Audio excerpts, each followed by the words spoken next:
And the address is 65 Jumel Terrace. And again, the phone number? 212-923-8008. And folks, for folks outside of the New York City area, the 212 also goes back to the 1880s because you just can't get a 212 anymore. That's true, right? There are how many area codes now in Oh, I don't know, a lot. Yeah, 212 is just not, you can't get. And I remember when there were no area codes.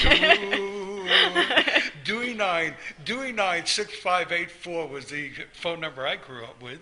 And so now, and there was no area code, but now we need them. But 212, so this house is, you've had your phone number. How long have you had this phone number? A while, I would think. It wouldn't have been the same with 646. No, probably not. Oh, what? 347 even now. Yeah, 347. Wow. Okay, let's step out. Let's step downstairs. Okay, Rich, you kind of coming along with us? Okay, we're stepping downstairs now. No escalator, no elevator, no. Nope, that's how I get my exercise. I don't need to go to a gym because I walk up and down the stairs about 20 times a day. Oh, so you're guiding tours as well? Yes, that's one of my main jobs. Do, yeah. Is definitely with school tours. Okay, now this is where the party room was and all that. Sure, this is the Octagon Drawing Room. Drawing room, interesting name because it comes from withdrawing. So during the 18th century, men and women would have dinner together, and then men would mostly go into the parlor, smoke, drink, gamble, do manly things, talk about business, and Eliza. How about that Eliza? Wow. Well, 18th century was a little before her time, so we don't know what she did in the 19th century. Right, okay. And then the ladies in the 18th century would withdraw into the drawing room, and they would play cards, play the piano, have tea, chat about the latest dress that they bought, latest jewelry that they bought, and Eliza. and possibly Eliza. And our drawing room is actually one of my favorite rooms because we still use it for the purpose it was created for back in 1765. We have Baroque concerts in here, we have lectures, we have book signings, tea parties, wine tastings, and all that is under my purview, so if anyone has questions about any of those events, they can always give me a call. The wallpaper is reproduction based on original samples that we found. It's an octagon shape, which is really interesting. It's one of the first octagon-shaped rooms ever built here in the colonies at the time. Roger Morris, I like to think of him as an armchair architect. His father was an architect, and the octagon was definitely unique and distinctive and would have showed his wealth for the time period. Jefferson would have got a kick out of it too, because he was a master builder and all that. Well, actually, one of the stories I like to tell is that the dinner party where Jefferson was having dinner with Washington as part of his cabinet took place in 1790. At the time, Jefferson is planning his house, Monticello, and there is an octagon-shaped room at Monticello. So I like to think that maybe Jefferson got a little bit of inspiration from our octagon room. Right, so it may have, and again, this is the oldest house in New York, right here. Yep, oldest house in Manhattan, yep. Oldest house in Manhattan, right here. Okay, so, and you said there's a drawing room here where the ladies... This is what we're looking at, yeah. The octagon drawing room is right in front of us right now. Again... I'm sorry, go ahead. No, that's okay. And again, all the furniture is original to the time period, so you're looking at really nice examples of British colonial furniture, because Roger would have imported all his furniture from England. And there was a card game going on over here, and who's got the winning hand? I always mix it up, so whenever I reset the table after an event, I let one other person win. One person can't win all the time. You look like you almost have a flush there, deceiving the leather. Okay, so and then you said this is the main room here where they would dine. Well, this is where they would come after the dinner, so okay. we can walk down to the dining room. Definitely. Eliza. Oh, okay. Here we go.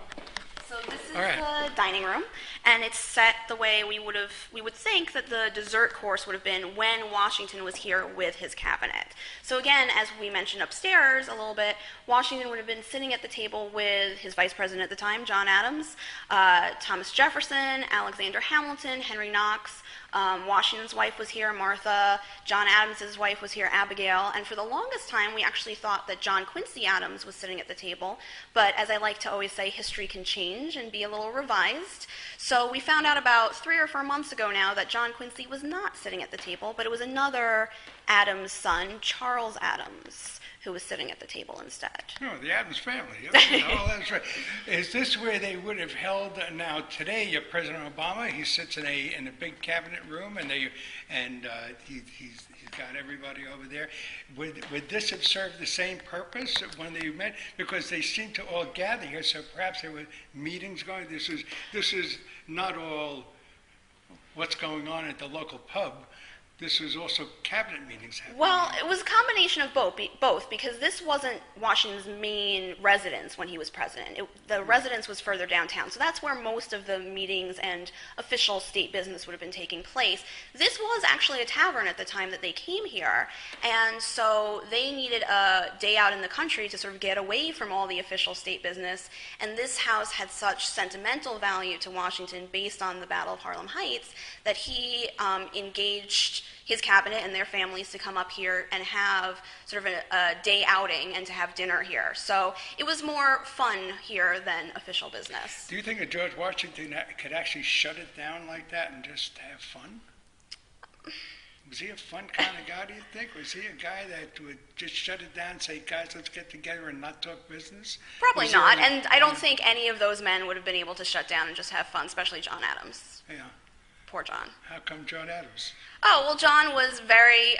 He wanted to be president. Well, he did want to be president. He wanted to be liked, and he wasn't very liked by a large portion of the population at the time. And, especially with having the ear of Washington, Washington listened to Jefferson more than he did to Adams sometimes. So he was feeling a little neglected, but John got over it and became the second president, and he did fine. And the first president of the White House. Exactly, yeah. Right. Okay, so where... So the last room down here... Are we having fun? Okay, we're moving along. The last room down here is our front parlor, and we're going through some restoration right now. I was going to say, it must have been tall guys. So that's why our Empire-style couch is on a couple benches. But this parlor is really exciting because, first of all, again, it's interpreting the time period of the Jumels. It's original furniture owned by the Jumels, so Eliza would have sat on that sofa. And the main event that took place here was Eliza's marriage to Aaron Burr in 1833. This is where the marriage was held? This is where the marriage was held, yep. The fateful... And how long were they married? Just a few years. A few years. Mm-hmm. And then he dies on the day of the divorce. That is true. I did that off MP3. I wanted to say off MP3. So that's a bit of Eliza's checkered past. I may be trying to checker it more than it is, by the way. The checkerboard can be bigger or smaller depending on who you're talking to. Right. So Eliza. Okay. Let's step outside. It's gotten quiet over here, so I guess they're not. It might be lunchtime. Oh, they're lunchtime. Okay. And let's step outside. Oh, it's a beautiful day here today. How'd the earthquake treat you? Fine. The house did move a little bit. The house did move a little bit. I was wondering what was going on for a couple seconds when my whole desk was moving a little bit, but the house has been around since 1765, so we know it's sturdy and it will survive. Wow. There's a fault line on 125th Street. Oh, I didn't know that. Yeah, Wow. so you're not all that far from... Well, then I'm definitely glad it didn't move any more than it did. Yeah, so there's a house moved, huh? Yeah. Did you check for anything structural happening at that point? Yeah, nothing, thank God, nothing happened, and we've been checking very rigorously for structural things because of the construction that people were hearing earlier with the jackhammering, so we've been very fortunate that actually nothing even fell, nothing moved, that was untoward or anything like that, so it was good. And is this house now under the auspices of Parks and Recreation? The park is a New York City park, so people can come and hang out in the park as often as they would like. The park's always open when there's a staff member at the museum. The museum itself is under the umbrella of the Historic House Trust of New York City, and I would encourage people to look up the website there. There's about 23 properties throughout the 5 boroughs. All right. Okay, give us a phone number again with that ancient area code. And Sure, it's 212-923-8008. And the website again, a great website. Yeah, it's Morris-Jumel.org. And folks, I know you want to come up and visit the Morris-Jumel Mansion. Why knock 4 times with the knocker? There's a sign that says, use knocker, knock 4 times. Right. That has been added. It's on a little post-it note. It has been added since the construction started. So our staff members who are in the gift shop, who are our visitor services staff, they just want to make sure that they hear you when you knock. So that's why the 4 times. Well, we've run out of time. Knock, knock, knock, knock. Well, thank you so much for coming. Carol Wood, again, you're the Director of Education and Public Programs. And Rich Foster is the Marketing and Public Affairs, and then Ken Moss is the Executive Director. We have to go. Thank you very much. You've been listening to New York City Visions. I'm your host and fellow New Yorker. We got to go. We're running late. Thanks for tuning in. Bye-bye. There were no area codes. Dewey 96584 was the phone number I grew up with, and so now, and there was no area code, but now we need them. But 212. So this house is. You've had your phone number how long? And the address is 65 Jumel Terrace. And again, the phone number? 212-923-8008. And folks, for folks outside of the New York City area, the 212 also goes back to the 1880s, because you just can't get a 212 anymore. That's true, right? There are how many area codes now? I don't know, a lot. Yeah, 212 is just not. You can't get. And I remember when they let's step downstairs. Okay. Rich, you kind of coming along with us? Okay. We're stepping downstairs now. No escalator, no elevator, no... Nope, that's how I get my exercise. I don't need to go to a gym. If you had this phone number. A while, I would think. It wouldn't have been the same with 646. No, probably not. Oh, what? 347 even now. Yeah, 347. Wow. Okay, let's